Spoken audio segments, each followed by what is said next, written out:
শুভ সকাল প্রিয় দর্শক, আপনাদের সবাইকে আমন্ত্রণ জানিয়ে শুরু করছি বাংলা ভিশনের স্বাস্থ্য ও চিকিৎসা বিষয়ক সরাসরি আয়োজন স্বাস্থ্য কথা অনুষ্ঠানে আজকের পর্ব। আপনাদের সাথে আছি ডাক্তার সিফাত রহমান। প্রিয় দর্শক, আমরা কিছুদিন আগে পবিত্র ঈদুল আজহা উদযাপন করলাম এবং ঈদের এই আনন্দ আয়োজন শেষে এখন কিন্তু আমাদেরকে একটু কনসার্ন হতে হচ্ছে যে আমাদের স্বাস্থ্যগত বিষয়গুলো কি আসলে ঠিক আছে কিনা। দেখা যাচ্ছে প্রায় ঘরে ঘরেই এখন জ্বর বা কিছুটা সর্দি কাশি বা নিউমোনিয়ার মতো কিছু লক্ষণ দেখা যাচ্ছে শিশু থেকে বৃদ্ধ প্রায় সবার মধ্যেই। তো এই বিষয়টি কিন্তু আমাদেরকে একটু ভাবিয়ে তুলছে যে আমরা এখন নতুন করে আবার কোভিডের কথা জানতে পারছি, পাশাপাশি ডেঙ্গুর যে প্রকোপটা ছিল সেটা তো রয়ে গেছে, চিকুনগুনিয়ার আশঙ্কাটাও কিন্তু আসলে উড়িয়ে দেওয়া যাচ্ছে না। সামগ্রিকভাবে এই সবগুলো বিষয় নিয়েই আজকের পর্বে আমরা আলোচনা করবার চেষ্টা করব। আর আমাদের সাথে আজকে স্টুডিওতে উপস্থিত আছেন আমাদের দেশের অত্যন্ত খ্যাতনামা দুজন চিকিৎসক। আমাদের আজকের আমন্ত্রিত অতিথি অধ্যাপক ডাক্তার FM মোফাক্খারুল ইসলাম, মেডিসিন বিভাগ, ঢাকা কমিউনিটি মেডিকেল কলেজ ও হাসপাতাল, ঢাকা। আমাদের সাথে আরও উপস্থিত আছেন ডাক্তার রুশদানা রহমান তমা, প্রসূতি ও স্ত্রীরোগ বিশেষজ্ঞ। প্রিয় দর্শক, আমাদের এই আয়োজনটি যেহেতু সরাসরি সম্প্রচারিত হচ্ছে, সো আপনারা আমাদেরকে কিন্তু ফোন করতে পারছেন। আপনাদের যদি কোনো প্রশ্ন থাকে তাহলে আমাদের আজকে বিশেষজ্ঞ চিকিৎসকদের সাথে সরাসরি কথা বলতে পারছেন। যে নাম্বারটিতে ডায়াল করবেন সেটি টিভি স্ক্রলে দেখতে পাচ্ছেন। আমরা এছাড়া ফেসবুকেও লাইভে আছি, সেখানেও আমাদের সাথে যুক্ত হতে পারছেন। আপনাদের দুজনকেই আমন্ত্রণ জানাচ্ছি। আপনার কাছে শুরুতে আসছি যে কথাটা দিয়ে আসলে আজকে আমি শুরু করলাম, যে এখন কিন্তু একটু আমরা জ্বরের একটা প্রবণতা দেখতে পাচ্ছি, যে অনেকেই বলছেন যে তাদের ফিভার, পাশাপাশি একটু গলা ব্যথা, উইকনেস, আবার একটু হাড়ের ব্যথা, জয়েন্টে পেইন আর কি। তো এই সব কিছু মিলিয়ে মানে এই মুহূর্তে আমাদের যে স্বাস্থ্য পরিস্থিতি বাংলাদেশের, সেটি নিয়ে আপনি কি বলবেন? আসসালামু আলাইকুম দর্শক শ্রোতা, ধন্যবাদ ডাক্তার সিফাত, ধন্যবাদ বাংলা ভিশনকে আজকে আমাকে এখানে আমন্ত্রণ জানানোর জন্য। জ্বর একটা কমন রোগ, এটা সাধারণ রোগ, সারা বছরই কিন্তু আমাদের সমাজে জ্বরের প্রকোপ দেখা যায়। তবে জ্বরের কিছু সিজনাল ভেরিয়েশন হয়, কিছু কিছু জ্বর কিছু কিছু সিজনে বাড়ে, কিছু কিছু সিজনে আবার চলে যায়। যেমন সারা বছর জুড়ে যে রোগগুলো, যে জ্বরগুলো থাকে, জ্বর কিন্তু একটা বিশেষ কোনো রোগ না, বিভিন্ন রোগের লক্ষণ হচ্ছে জ্বর। তো সারা বছর আমরা যেই জ্বরগুলো পাই তার ভিতর থাকে টাইফয়েড, থাকে টাইফাস ফিভার, থাকে নিউমোনিয়া। এই জ্বরগুলো কিন্তু সারা বছর থাকে। কিন্তু এই যে বর্ষার আগমনের আগে আগে অথবা বর্ষার সময় কিছু কিছু রোগের, মশাবাহিত রোগের, বিশেষ করে এডিস মশার রোগের যে রোগটা আমাদের সমাজে এখন চলন দেখা যায়, সেটা হচ্ছে ডেঙ্গু, এবং মাঝে মাঝে চিকুনগুনিয়া দেখা যায়। তো এই বছর আমার মনে হয় ডেঙ্গু এবং চিকুনগুনিয়া একই সাথে চলে আসছে। আর সোশ্যাল মিডিয়াতে এখন যেটা নিয়ে আলোচনা হচ্ছে বেশি, কোভিড-19 নিয়ে আলোচনা চলে আসছে। তো এগুলো কিন্তু কোভিড সারা বছর থাকে কি থাকে না আমরা অতটা কনসার্ন থাকি না, কিন্তু এখন সোশ্যাল মিডিয়াতে আসার কারণে আমরা একটু কনসার্ন হয়ে পড়েছি এটার জন্য। আমাদের হুদ থেকে এখন পর্যন্ত কোভিড নিয়ে কোনো সতর্কতা জারি করা হয় নাই, কিংবা স্বাস্থ্য অধিদপ্তর থেকেও কিন্তু কোনো কিছু এখন পর্যন্ত বলা হয় নাই। তো কোভিড নিয়ে যদি আমি বলতে চাই, কোভিড তো একটা ভাইরাসজনিত রোগ, যেটা শ্বাস ড্রপলেট অথবা airborne infection, that is respiratory track দিয়ে ঢুকে বাতাস বাহিত আসে। আপনার ফোমাইট বলি আমরা, যে কোনো অন্য কোনো বস্তুর মাধ্যমে আসতে পারে। তো এই রোগগুলো কিন্তু সারা বছরই, এখন একবার যখন চলে আসে সারা বছরই কিছু কিছু থাকে, কিন্তু যখন মহামারী আগে দেখা দেয় তখন এটা নিয়ে আমরা কনসার্ন হয়ে পড়ি। তো কোভিড নিয়ে আমার মনে হয় যে এখন পর্যন্ত যেহেতু বিশ্ব স্বাস্থ্য সংস্থা কিংবা সরকারিভাবে তেমন কোনো জানান দেওয়া হয় নাই, সেই জন্য আমাদের আতঙ্কিত হওয়ার প্রয়োজন নাই। তবে আমরা সতর্ক থাকবো, এটাই হচ্ছে আমাদের জন্য উপকারী। তো কোভিডের জন্য যেটা হয়, কোভিডগুলো কিন্তু আমাদের কাছে হাসপাতালে আসে নিউমোনিয়া নিয়ে। আর বাহিরে যে কোভিড রোগীগুলো থাকে, কোভিডের সম্বন্ধে এখন তো প্রথম যখন 19 সালে কোভিডের আক্রমণ হয় তখন কিন্তু আমরা কোভিড সম্বন্ধে একেবারেই অজানা ছিল আমাদের কাছে। এখন কিন্তু আমরা মোটামুটি ভালো অবস্থানে আছি, আমরা কোভিড সম্বন্ধে কিছু জানি, সব তো আর জানা সম্ভব না, বেশ কিছু আমরা জানি। 80 থেকে 90%, মানে শতকরা 80 থেকে 90 জন কোভিড আক্রান্ত কোনো রকমের সিমটম ডেভেলপ করে না, তাদের কোনো লক্ষণই দেখা যায় না। এটার একটা সুবিধা হচ্ছে যে এটা কোনো খারাপ কিছু করে না, আবার অসুবিধা হচ্ছে যে এরা রোগটাকে আবার ছড়ায় দিচ্ছে হয়তো কারোর মধ্যে। এই হচ্ছে আমাদের সমস্যা। কোভিডের ইনকিউবেশন পিরিয়ড হচ্ছে, ইনকিউবেশন পিরিয়ড মানে রোগের আপনার সংক্রমণের পর থেকে রোগের লক্ষণ আসা পর্যন্ত, এটা হচ্ছে 4 থেকে 5 দিন, কিন্তু এভারেজ এটা 2 সপ্তাহ পর্যন্ত হতে পারে ইনকিউবেশন পিরিয়ড। কিন্তু সমস্যা হচ্ছে যে আক্রান্ত ব্যক্তি 4 সপ্তাহ পর্যন্ত এই ভাইরাসটাকে শেড করতে পারে, তার হাঁচি কাশির সাথে শ্বাসের সাথে এটা বাইরে চলে আসতে পারে। আর আরেকটা সুবিধা হচ্ছে যে ভ্যাকসিন দেওয়ার কারণে আমাদের কিন্তু মোটামুটি একটা পপুলেশন ভ্যাকসিনেটেড। তো ভ্যাকসিন দেওয়ার পরে কোভিডের যে জটিলতা সেগুলো আশা করা যায় যে আগের চাইতে কম হবে অথবা হবেই না। এগুলো যা দেখা যাচ্ছে যে কোভিড আক্রান্ত যারা এখনো হচ্ছেন, যাদের ভ্যাকসিনেটেড, তাদের কিন্তু সিমটমগুলো হয়তো কিছুটা মাইল্ড আছে। সো আপনার কাছে আমি আবার বিস্তারিত আলোচনায় ফিরবো, একটু ম্যাডামের কাছে আসি যে ম্যাডাম, আপনি যেহেতু একজন স্ত্রী এবং প্রসূতি রোগ বিশেষজ্ঞ, সো আপনার কাছে প্রেগনেন্ট মায়েরা আসে। তো আমি যদি বলি যে ফিভার ইন প্রেগন্যান্সি, যে একজন প্রেগনেন্ট মা যদি জ্বরে আক্রান্ত হন, তাহলে আসলে সেক্ষেত্রে আপনারা প্রথমেই তাকে কি ধরনের আসলে কেস হিসেবে আপনারা মনে করেন, বা তার মধ্যে আসলে কি ধরনের সিভিয়ারিটি হতে পারে? আচ্ছা, প্রথম কথা হচ্ছে যে, ধন্যবাদ তোমাকে তোমার প্রশ্নের জন্য। প্রথম কথা হচ্ছে জ্বর হতেই পারে স্যার, কিন্তু আপনি বলে দিয়েছেন যে জ্বর কিন্তু অনেকগুলো রোগের লক্ষণ। জ্বর হলে কিন্তু আমরা অনেকগুলো রোগ সম্বন্ধে ধরে নিই। এবং আরেকটা ব্যাপার হচ্ছে জ্বর কোনো কারণ ছাড়াও হতে পারে, আনএক্সপ্লেইনড ফিভারও থাকতে পারে, এরকম একটা ব্যাপার। আর প্রেগনেন্সির পিরিয়ডটাকে আমরা যে 3টা ভাগে ভাগ করি, ফার্স্ট ট্রাইমেস্টার যেটাকে বলি আমরা, প্রথম 3 মাস বা 13 সপ্তাহ পর্যন্ত, এরপরে 12 সপ্তাহ পর্যন্ত, এরপর 13 সপ্তাহ থেকে 28 সপ্তাহ পর্যন্ত সেকেন্ড ট্রাইমেস্টার, তারপরে 28 সপ্তাহের পরে ডেলিভারি 40 সপ্তাহ পর্যন্ত হচ্ছে থার্ড ট্রাইমেস্টার। তো জ্বরের যে প্রকোপটা সেটা বা জ্বরের যে এফেক্টটা সেটা কিন্তু বিভিন্ন ট্রাইমেস্টারে বিভিন্ন রকমভাবে হতে পারে।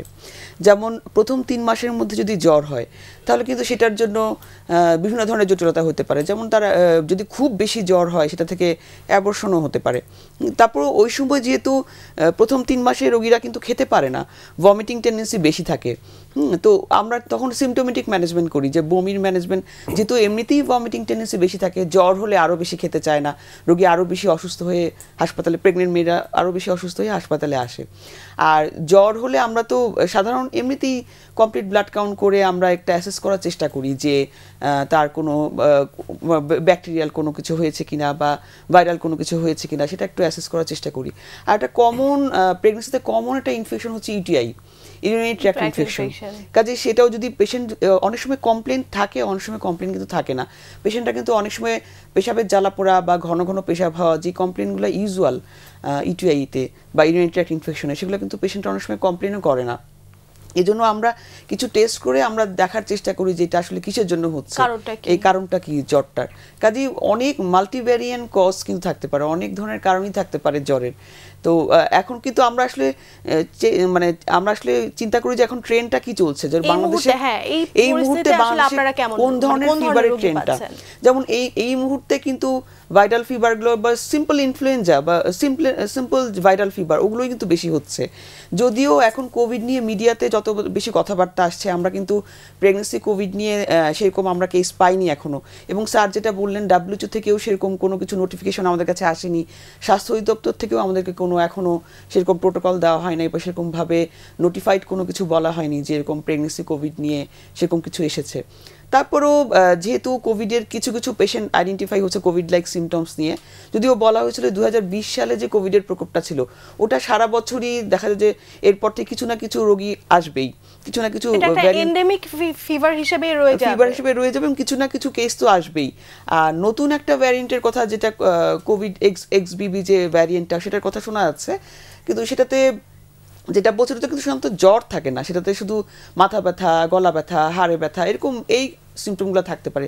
এবং সেটা ডায়াগনোসিস করা আমাদের কোনো ওয়ে নাই, কারণ ওটার কিট আমাদের দেশে সম্ভবত নেই এবং সেটা ডায়াগনোসিস করা যাচ্ছে না। সেজন্য আমরা জ্বর হলে জাস্ট সিমটোমেটিক ম্যানেজমেন্টগুলোই করে থাকি, যে জ্বরের ট্রিটমেন্ট বা যে সিমটম নিয়ে পেশেন্ট আসছে সেভাবেই আমরা। স্যার যেটা বলছিলেন যে নিউমোনিয়ার ফিচার নিয়ে আপনাদের কাছে, যদি নিউমোনিয়ার ফিচার নিয়ে আসে, তবে আমরা সবসময় প্রেগনেন্ট লেডিদেরকে বলে থাকি যদি কারো জ্বর হয় অবশ্যই ডাক্তারের পরামর্শ নিতে হবে। জ্বর হয়ে নাপা খেয়ে বাসায় বসে বসে জ্বর কমিয়ে বসে থাকবো সেটা বলার দিন এখন আর নেই। মানে কারণ প্রেগন্যান্সি আসলে আপনারা খুবই গুরুত্বের সাথে দেখেন যে প্রেগন্যান্সিতে জ্বর বা যে কোনো কিছুর জন্যই আসলে চিকিৎসকের পরামর্শ নেওয়া উচিত, কারণ সেটা প্রেগন্যান্সি যেহেতু নিজেই একটা ইমিউনো কম্প্রোমাইজ কন্ডিশন, প্রেগন্যান্সিতে জ্বর হলে যেটা যে কোনো দিকে মন নিতে পারে, যে কোনো সময় খারাপ একটা সিভিয়ার কন্ডিশন, ভাইরাল ফিভার মনে করে যে সময় অতিবাহিত করা যে এক সপ্তাহ পরে ভালো হয়ে যাবে, সেই সুযোগটা আসলে প্রেগন্যান্সি না, সেটা সেই সুযোগটা নেওয়া উচিত না।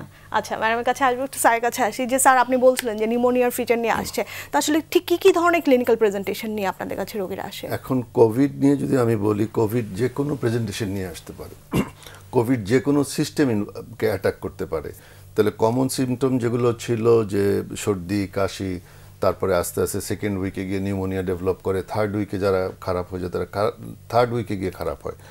কিন্তু ওই যে ওমিক্রন XBB সম্বন্ধে যে কথাগুলো আমরা সোশ্যাল মিডিয়াতে দেখছি, এখন পর্যন্ত কোনো সায়েন্টিফিক পেপার কিন্তু আমার চোখে পড়ে নাই যে এতে সর্দি কাশি হয় না, কিছু হয় না, সরাসরি নিউমোনিয়া হয়ে যায়।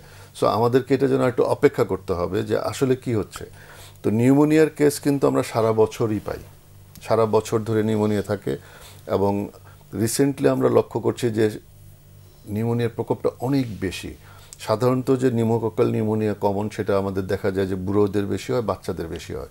এখন আমরা অনেক ইয়াং, মানে ভালনারেবল এজ গ্রুপেই তো আমরা নিউমোনিয়াটা একসময় বেশি পেতাম, কিন্তু এখন দেখা যাচ্ছে সব এজ গ্রুপে আমরা নিউমোনিয়া পাচ্ছি। ওই নিউমোনিয়াগুলো যখন দেখা যাচ্ছে ট্রিটমেন্ট রেজিস্ট্যান্ট হয়ে যাচ্ছে, যে অ্যান্টিবায়োটিক দেওয়ার পরে কাজ করতেছে না, তখন আমরা ভাইরাল নিউমোনিয়া সাসপেক্ট করি। আদারওয়াইজ কিন্তু আমরা এতদিন কোভিড সাসপেক্ট করতাম না। তো আমার হাসপাতালে, আমার প্র্যাকটিসে আমি কিন্তু এই পর্যন্ত কোভিড নিউমোনিয়া এই বছরে কিছু পাই নাই। আচ্ছা। তো স্বাস্থ্য অধিদপ্তরে আজকে সকালে যে খবর দেখলাম, সেখানে তারা গতকাল 24 ঘন্টা পর্যন্ত 157 জন আর 147 জনের টেস্ট করে 15 জন পজিটিভ পেয়েছে, এবং 2 জনের মৃত্যু তারা স্বাস্থ্য অধিদপ্তর ঘোষণা করেছে যে কোভিডের কারণে। তো সম্ভবত কোভিড আসছে অথবা আসবে।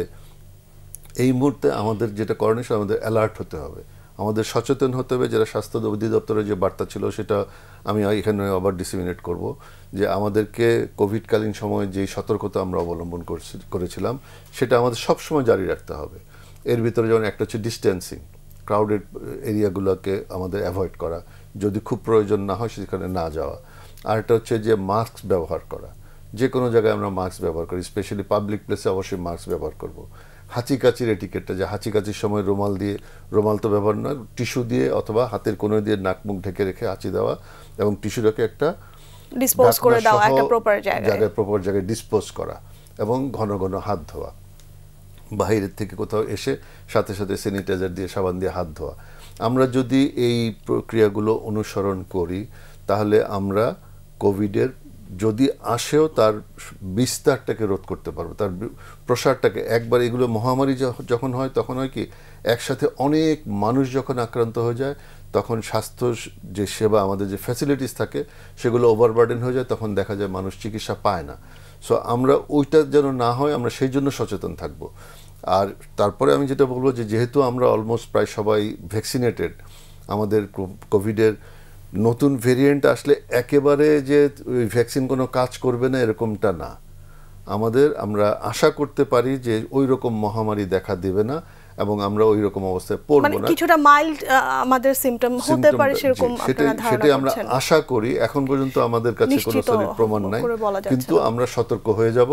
এখনই আমরা ব্যক্তিগতভাবে সতর্কতা অবলম্বন করব, সামাজিকভাবে করব, রাষ্ট্রীয়ভাবে প্রস্তুতি নেওয়া। কিন্তু সরকার অলরেডি, আমাদের স্বাস্থ্যের ডিজি বলেছেন যে ওনারা ওই PPI কালেকশন, তারপরে আপনার কোভিড ওয়ার্ড করা, ICU করা, সেজন্য তারা উদ্যোগ নেওয়া শুরু করেছেন।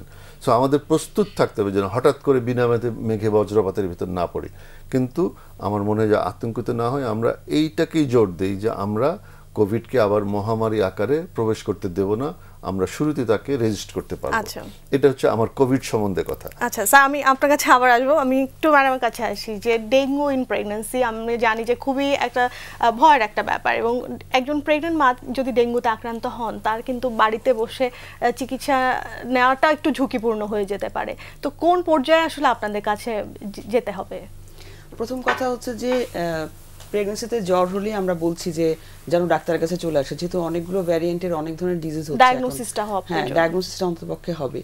তো যখন ডেঙ্গু ডায়াগনোসিস হয়ে যায়, তখন কিন্তু ওই মাটা এমনিতেই হাই রিস্ক প্রেগন্যান্সি, যদি তার কোনো কিছু না থাকে, হাই রিস্কের ব্যাপার স্যাপার, তারপরেও শুধুমাত্র ডেঙ্গু হওয়ার জন্যই কিন্তু ওই মাটা তখন হাই রিস্ক হয়ে যাচ্ছে।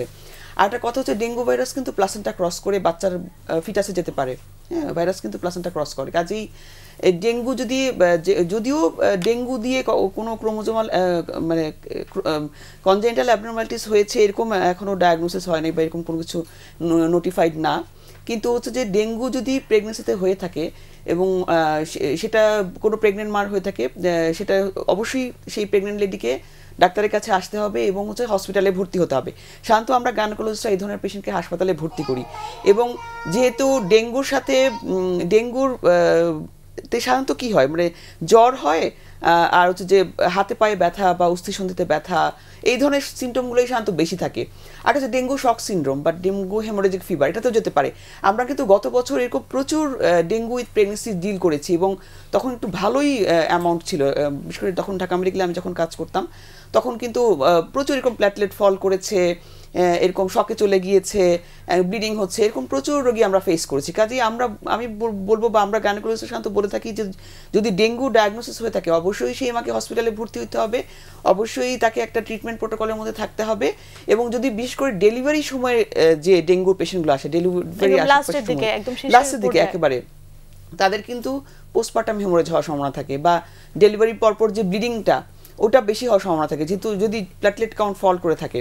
হ্যাঁ, এবং হচ্ছে যে অন্য সময়ে সাধারণ একটা মহিলার বা সাধারণ একজন মানুষের ডেঙ্গু আর প্রেগনেন্সি উইথ ডেঙ্গু একটু ডিফারেন্ট, কারণ এখানে বাচ্চা মা দুটোই ইস্যু, আর মাটা খুব সহজে তাড়াতাড়ি খারাপ হয়ে যায়, তাড়াতাড়ি শকে চলে যায়। মানে মাটা তো অলরেডি আসলে ইমিউনো কম্প্রোমাইজড এবং সেই অবস্থায় তিনি আরো বেশি প্রোন থাকেন। হ্যাঁ, প্রোন থাকে। আর একটা কথা হচ্ছে যে এখানে ডেলিভারির প্রসেসে ব্লিডিং হওয়ার সম্ভাবনা বেশি থাকে, সেটা সিজারিয়ান সেকশন হোক অথবা নর্মাল ডেলিভারি হোক। দেখা যায় প্লাসেন্টা বা গর্ভফুলটা বের হওয়ার পরও প্রচুর ব্লিডিং হওয়ার সম্ভাবনা থাকে যদি সেই মাটা ডেঙ্গুর হয়ে থাকে। সেই জন্য ডেঙ্গুর প্রেগনেন্সিতে যে ট্রাইমাস্টারই হোক না কেন সেই ট্রাইমাস্টারই হসপিটালে ভর্তি হওয়া উচিত এবং চিকিৎসকের কাছে একদম মানে সার্বক্ষণিক যে মনিটরিং, সেটা সার্বক্ষণিক একটা মনিটরিং মধ্যে থাকা উচিত, ফলো আপে থাকা উচিত। আচ্ছা, এবং প্রচুর লিকুইড খাওয়া উচিত। এবং আমরা তো সাধারণত এদেরকে ফ্লুইড দিয়ে দিই, ফ্লুইড ম্যানেজমেন্টের একটা প্রোটোকল আছে, সেটা অনুযায়ী দিয়ে দিই। আমরা একা ম্যানেজ করি না, স্যারের মতো মেডিসিন স্পেশালিস্ট স্যারদেরকে নিয়ে আমরা সাধারণত এই পেশেন্টগুলোকে ডিল করে থাকি। আচ্ছা, আমার কাছে আসছি স্যার, আপনি কি কিছু বলতে চান কিনা? আমি একটা জিনিস বলবো যে এই মনসুন পিরিয়ডে বর্ষার সময় এডিস মশা বাহিত রোগের প্রকোপ বৃদ্ধি পায়। তো এডিস বাহিত মশার রোগের ভিতরে ডেঙ্গু এখন 1 নম্বর, তারপর হচ্ছে চিকুনগুনিয়া, আরেকটা যেটা চুপচাপ চলে যায় সেটা হচ্ছে জিকা ভাইরাল ইনফেকশন। এই তিনটা ভাইরাসই কিন্তু এডিস মশা দিয়ে ট্রান্সমিশন হয়। জিকা কিন্তু কোনো বড় সমস্যা তৈরি করে না, দেখা যায় যে হয়তো সর্দি কাশি হলো ভালো হয়ে গেল, কিন্তু যখন ফার্স্ট ট্রাইমেস্টারে জিকার যদি প্রকোপ হয় তাহলে কিন্তু জন্মগত ত্রুটি নিয়ে বাচ্চা জন্মগ্রহণ করতে পারে। এটা হচ্ছে একটা অ্যালার্মিং সাইন।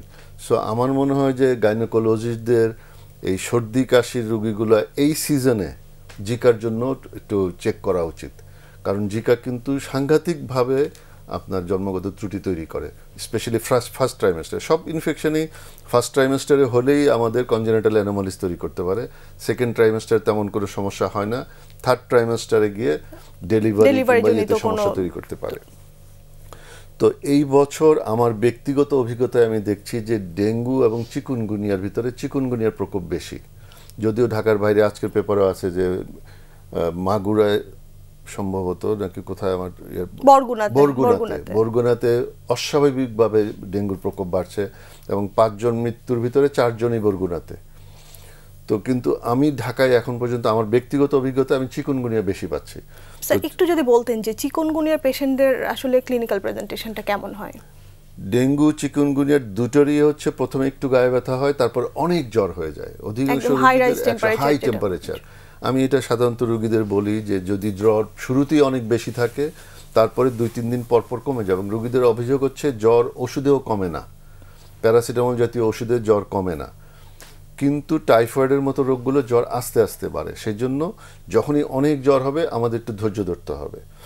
এই জ্বরের সাথে সাথে চিকুনগুনিয়ার বিশেষত্ব হচ্ছে চিকুনগুনিয়ায় আর্থ্রাইটিস করে, জয়েন্ট পেন, হাতের ছোট ছোট জয়েন্ট, এই রিস্ট জয়েন্ট, এলবো জয়েন্ট, শরীরে আমরা বলি সাইনোভিয়াল জয়েন্ট, যতগুলো জয়েন্ট আছে সেই জয়েন্টে তীব্র ব্যথা হয়।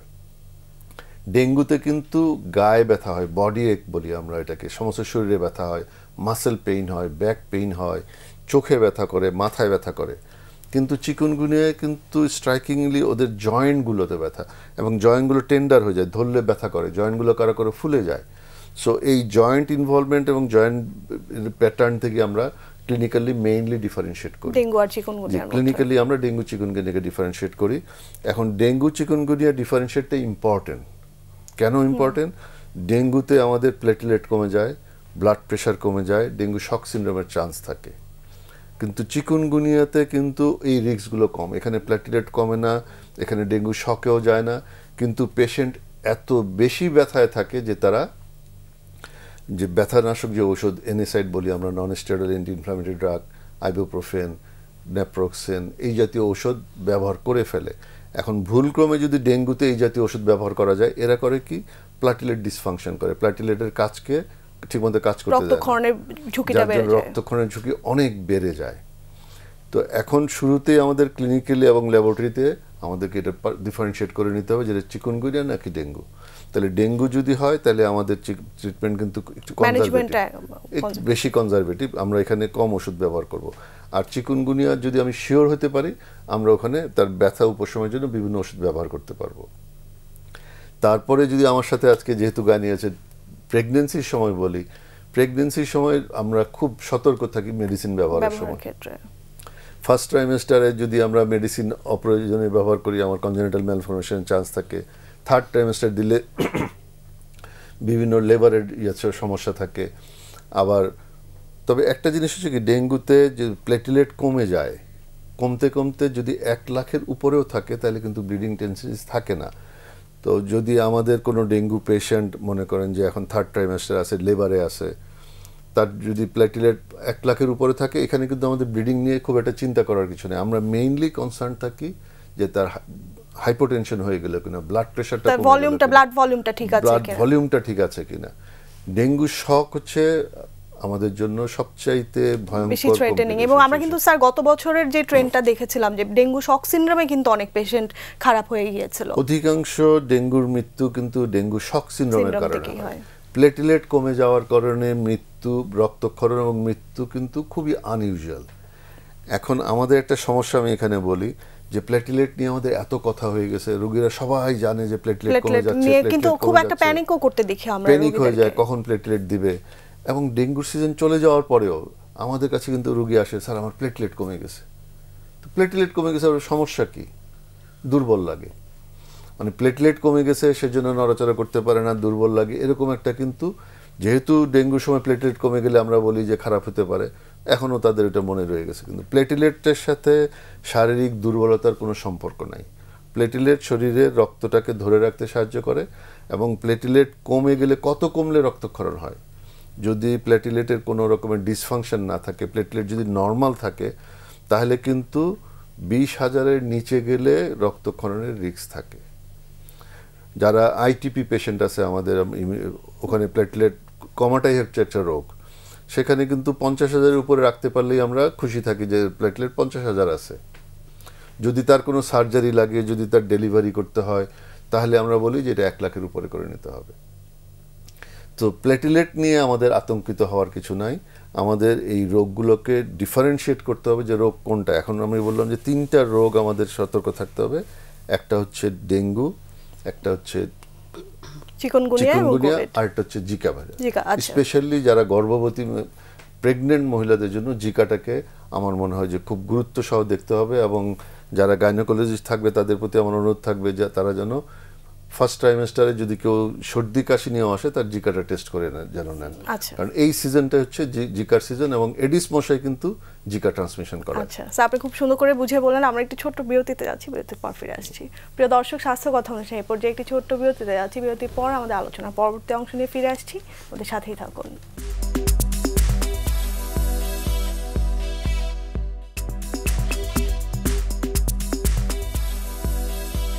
প্রিয় দর্শক, বিরতি শেষে আবার আমন্ত্রণ জানাচ্ছি স্বাস্থ্য কথা অনুষ্ঠানে। আজকের পর্বে আমরা জ্বর নিয়ে কথা বলছি। জ্বরের বিভিন্ন ধরন হতে পারে, ডেঙ্গু, চিকুনগুনিয়া, কোভিড বা জিকা ভাইরাস জনিত জ্বর। তো এই বিষয়গুলো নিয়ে বিস্তারিত কথা বলছি। পাশাপাশি গর্ভবতী মায়েদের যে বিভিন্ন ঝুঁকি আছে সেগুলো নিয়ে কথা হচ্ছে।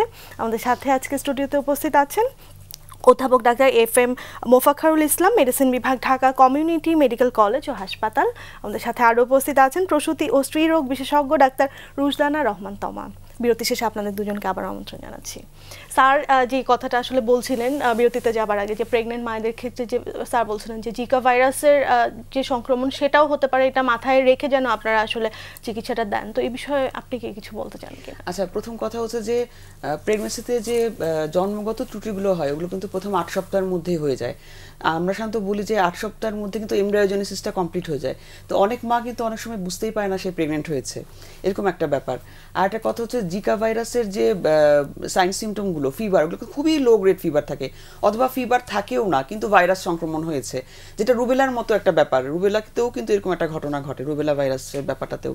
তো এই জিকা ভাইরাসের কথা স্যার যেটা বললেন, হ্যাঁ এটা তো অবশ্যই, জিকা ভাইরাস খুবই খারাপ।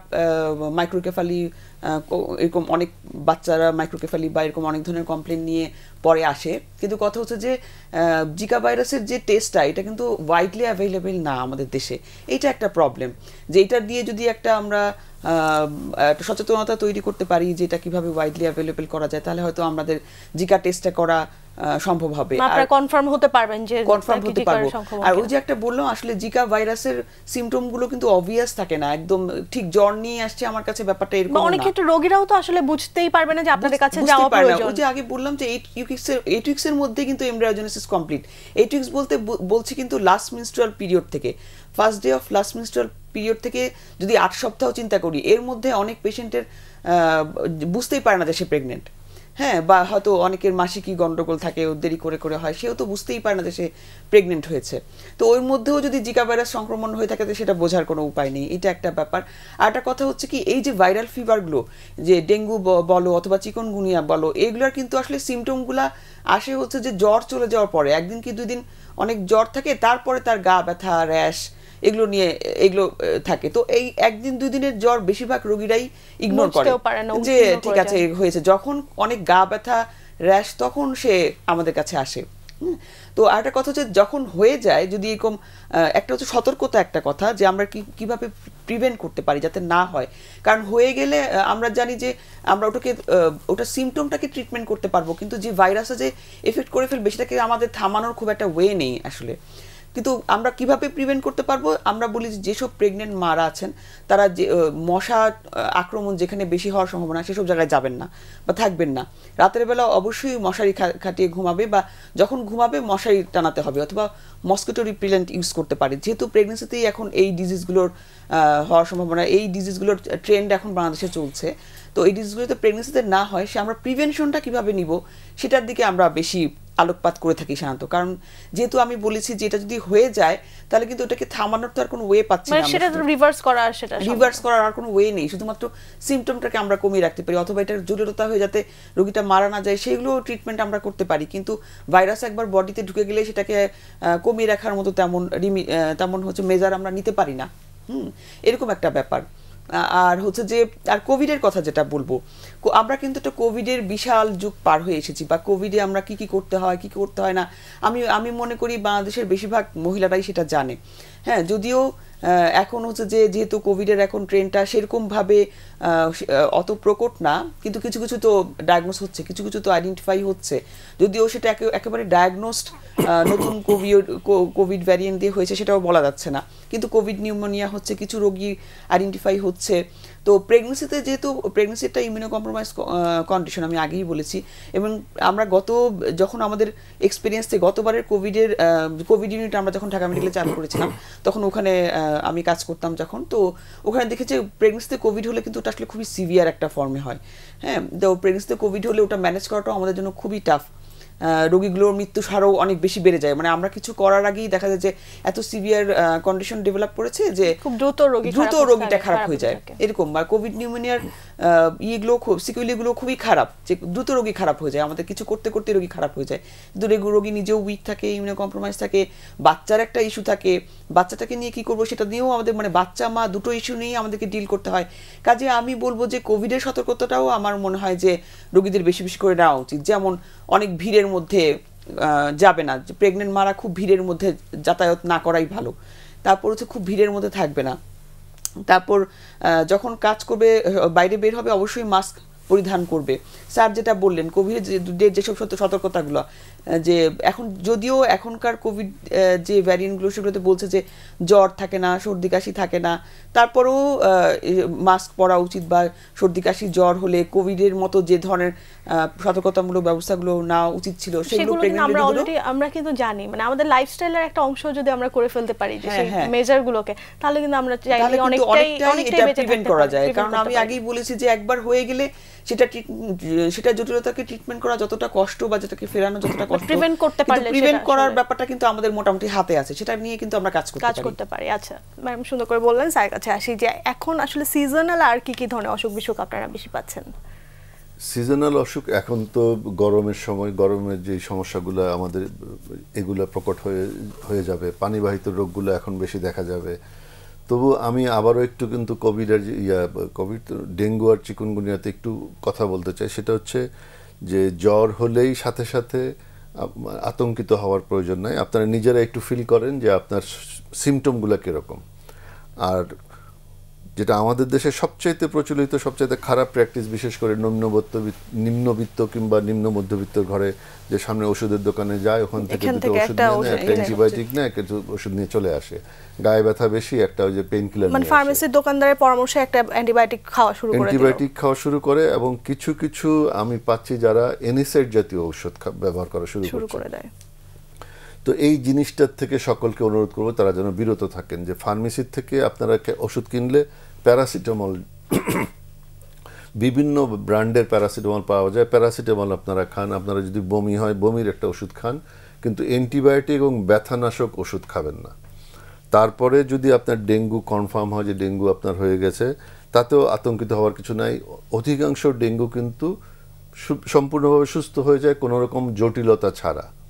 আমরা বলি যাদের ডেঙ্গু উইথ ওয়ার্নিং সাইন আছে তাদেরকে আমরা হাসপাতালে ভর্তি হতে বলি। এখন দেখা যায় যে ডেঙ্গু হয়ে গেছে, তাড়াতাড়ি হাসপাতালে ভর্তি হয়ে যাচ্ছে। আমাদের একটা ছোট হাসপাতাল, ঢাকা কমিউনিটি মেডিকেল কলেজ হাসপাতাল, ওই সময় দেখা যায় যে আমরা রোগীদের সিট দিতে পারি না। খারাপ রোগীগুলো তখন সিট পায় না। আপনার মেডিসিন ওয়ার্ড ভরে যায়, তারপর গাইনির সিট আমরা নিয়ে নিই, সার্জারি ওয়ার্ডের সিট নিয়ে নিই, পুরো হাসপাতাল ডেঙ্গু হাসপাতাল হয়ে যায়। তো এর ভিতরে মানে আমার মনে হয় যে 50 to 60% বাড়িতে চিকিৎসা হলেই চলে। তাহলে কারা ডেঙ্গু হলে হাসপাতালে ভর্তি হবে? এদেরকে আমরা বলি ডেঙ্গু উইথ ওয়ার্নিং সাইন। এর ভিতরে একটা হচ্ছে ডেঙ্গু প্রেগনেন্সি যদি থাকে, প্রেগনেন্ট মহিলারা হাসপাতালে চিকিৎসা নেবেন। এমন কোনো ব্যক্তি যার কোনো রকমের সমস্যা, সে বাসায় একা থাকে, বৃদ্ধ মানুষ, তার যদি কোনো জটিলতা হয় সে যোগাযোগ করতে পারবে না, তারা হাসপাতালে চলে আসবে। এছাড়া বাকি ওয়ার্নিং সাইনের ভিতরে আছে যদি বারবার বমি হতে থাকে, বারবার রিপিটেড ভমিটিং, ডিহাইড্রেশনের একটা ঝুঁকি থাকে, যদি পেটের ব্যথা, তীব্র পেটের ব্যথা হয়, যদি লিভারটা বড় হয়ে যায়, যদি দেখা যায় প্ল্যাটলেট খুব দ্রুত কমে যাচ্ছে, 3 লাখ ছিল একদিন পরে 1.5 লাখ হয়ে গেল, তারপরের দিন পরে 90,000 হয়ে গেছে, খুব দ্রুত যদি প্ল্যাটলেট কমে যায় তাদের ভর্তি হতে হবে। যদি কারো দেখা যায় যে মানে দাঁত থেকে থুতু ফেলার সময় একটু ব্লাড আসছে, হাঁচি কাশির সাথে ব্লাড আসছে, তারা ভর্তি হতে হবে। যদি দেখা যায় যে কারো প্রস্রাব কমে গেছে, তার ব্লাড প্রেশারটা তো টের পায় না, প্রস্রাব কমে গেছে, তারা হাসপাতালে ভর্তি হবে। যদি দেখা যায় কেউ তাদের লাইট হেডেডনেস, মাথাটা পাতলা, ভারী পাতলা, চিন্তা করতে পারতেছে না, একটু কনফিউশন হয়ে যাচ্ছে, ডিজিনেস হচ্ছে, তারা হাসপাতালে ভর্তি হবে। শুধুমাত্র ডেঙ্গু হওয়ার কারণে হাসপাতালে ভর্তি হওয়ার কোনো প্রয়োজন নাই। তো এই রোগীগুলো হাসপাতালে ভর্তি হলে তখন তাদেরকে তাদের স্টেজ অনুযায়ী চিকিৎসা দেওয়া যাবে। আমাদের একটা সমস্যা হচ্ছে যে ওভার হাইড্রেশন হয়ে যাচ্ছে, এটা এখানে আমি না বলাই ভালো। মানে ফ্লুইড ম্যানেজমেন্ট আমরা জানি যে ডেঙ্গু ম্যানেজমেন্টের ক্ষেত্রে সবচেয়ে গুরুত্বপূর্ণ। সেটা এই ম্যানেজমেন্টটা আমাদেরকে কশাসলি করতে হবে, যেন ফ্লুইড ওভারলোডও না হয়, আবার ডিহাইড্রেশনের কারণে হাইপোটেনশনে না চলে যায়। আর যদি ডেঙ্গু না হয়, যদি চিকুনগুনিয়া হয়, এদের কিন্তু জ্বরগুলো 3 থেকে 4 দিনের ভিতরে ভালো হয়ে যায়। সমস্যাগুলো পরে ডেঙ্গুর জ্বর ভালো হয়ে যাওয়ার পরে 7 দিন পর্যন্ত, 5 থেকে 7 দিন, এই 2 দিনকে আমরা বলি ক্রিটিক্যাল পিরিয়ড। ওই সময়টা হঠাৎ করে প্লেটলেট যেমন প্লাজমা লিকেজ হয়, ব্লাড প্রেশার ফল করে। তো জ্বর ভালো হয়ে গেছে, খুশি মনে আমি যদি আবার শুরু করিস যে এটা ভ্রমণে বের হয়ে গেলাম, চলে গেলাম, এই জিনিসটা না করাই ভালো। যে ডেঙ্গু যদি হয়ে থাকে আপনি অন্তত 7টা দিন অপেক্ষা করেন, রেস্টে থাকেন, এবং ব্লাডটাকে বারবার পরীক্ষা করতে হবে। এখন এখানে একটু বলি যে ব্লাড কি পরীক্ষা করব। ডেঙ্গুতে দেখা যায় যে ক্লিনিক থেকে অনেকে আমাদের যারা আছে, যারা একটু ওভার কনসিয়াস, তারা জ্বর হয়েছে সিবিসি করে আসছে, ডেঙ্গু অ্যান্টিজেন করে আসছে, অ্যান্টিবডি সবগুলো টেস্ট একসাথে করে আসছে, সাথে লিভার ফাংশন টেস্ট। তো অত প্রয়োজন নাই। আমাদের জন্য বেসিক হচ্ছে ডেঙ্গুর জ্বরের প্রথম অথবা দ্বিতীয় দিন আমরা সিবিসিটা করে রাখবো। আর ওই সময়টায় যদি ডেঙ্গু সাসপেক্ট হয়, ডেঙ্গু অ্যান্টিজেন NS1 অ্যান্টিজেন করবো। NS1 অ্যান্টিজেনটা আমাদের প্রথম 5 দিনের ভিতর পজিটিভ থাকে। এই সময় অ্যান্টিবডি করার কোনো প্রয়োজন নাই।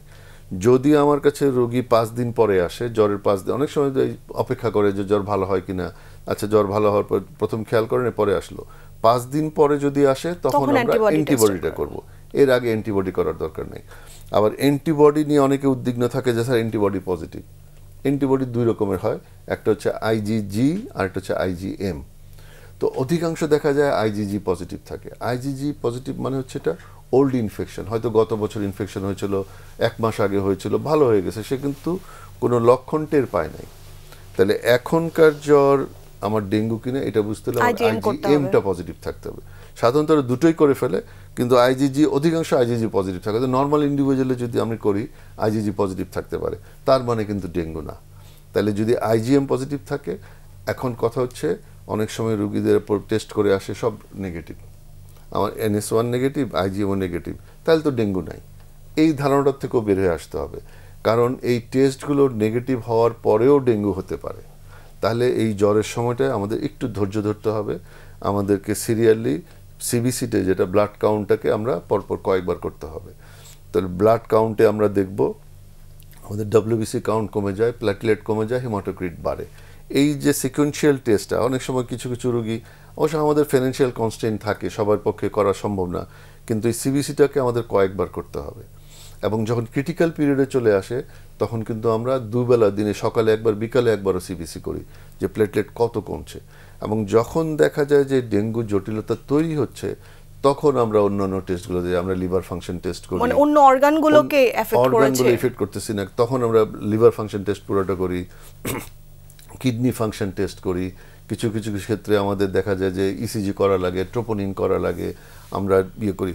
তো শুরুতে আনকমপ্লিকেটেড ডেঙ্গুতে যদি কোনো জটিলতা না থাকে, আমার অতিরিক্ত ওই টেস্টগুলো করার কোনো প্রয়োজন নেই। স্যার, আমরা অনুষ্ঠানের একদমই শেষ পর্যায়ে চলে এসেছি। স্যার, আপনাকে অসংখ্য ধন্যবাদ। আপনি খুব সুন্দরভাবে আসলে মেসেজগুলো আজকে দর্শকদের উদ্দেশ্যে দিয়েছেন। ধন্যবাদ তোমাকে। ম্যাডামের কাছে একটু আসবো, যে আমরা শেষ করব, তো তার আগে আপনি আসলে গর্ভবতী মায়েদের জন্য কি বলতে চান? আচ্ছা, আমি যেটা বলতে চাই, একটা টপিক বলা হয়নি, যেটা স্যার বলছিলেন বারবার করে, যে গর্ভবতী মারা জ্বর হলেই হঠাৎ করে ওষুধের দোকানে চলে যায়। সেখানে হচ্ছে যে যেমন চিকনগুনিয়া উইথ প্রেগনেন্সি যদি হয়, দেখা যায় যে যে কোনো ধরনের ব্যথার ওষুধ দিয়ে দিচ্ছে। এগুলো অবশ্যই প্রিভেন্ট করা উচিত, কারণ প্রেগনেন্সিতে সব ধরনের ব্যথার ওষুধ খাওয়া যায় না। যদি NSAID জাতীয় ওষুধ, যেমন হচ্ছে যে আইবুপ্রোফেন বা ন্যাপ্রোক্সন জাতীয় ওষুধ, এগুলো কিন্তু premature closure of heart valve, মানে বাচ্চার হার্টের ভাল্ভ কিন্তু আগেভাবে ক্লোজার হয়ে যাবে। তো বাচ্চার অনেক ধরনের ত্রুটি হতে পারে। তো এই জন্য আমরা সব ধরনের ওষুধ কিন্তু প্রেগনেন্সি দিতে পারি না। কাজেই অবশ্যই জ্বর হলে, সেটা ডেঙ্গু হোক, চিকনগুনিয়া হোক, কোভিড হোক, যে ধরনের জ্বরই আমরা সাসপেক্ট করি না কেন, জ্বর হলেই প্রেগনেন্ট মাদাররা অবশ্যই ডাক্তারের পরামর্শ নেবে, এবং দরকার হলে যদি হাসপাতালে ভর্তি করতে বলে, ডাক্তারের পরামর্শ মতো অবশ্যই হসপিটালে ভর্তি হয়ে চিকিৎসা নেবে, যাতে পরবর্তীতে জটিলতা এড়াতে পারে। আচ্ছা ম্যাডাম, আপনাকেও ধন্যবাদ আমাদেরকে আজকে সময় দেওয়ার জন্য। আপনাদের দুজনকেই ধন্যবাদ। ধন্যবাদ তোমাকে। প্রিয় দর্শক, এই সময়টা আসলে একটু জ্বরের সিজন, তো আমাদেরকে একটু মাথায় রাখতে হবে যে আমরা জ্বরটা হলে একটু যেন বিশ্রামে থাকি, বা আমাদের চিকিৎসক যে পরামর্শগুলো দিচ্ছে সেই পরামর্শগুলো যথাযথভাবে মেনে চলি। আতঙ্কিত নয়, আমরা বরং চেষ্টা করবো যে কীভাবে সচেতন হওয়া যায়, এবং এই সচেতনতা আসলে আমাদের পরিবারের অন্যান্যদের মাঝে কীভাবে ছড়িয়ে দেওয়া যায়, সেই প্রচেষ্টাই আমাদের থাকবে। আপনাদের সকলের সুস্থতা কামনা করে আজকের পর্ব থেকে এখানেই বিদায় নিব। দেখা হবে সামনের পর্বে নতুন কোনো বিষয় নিয়ে।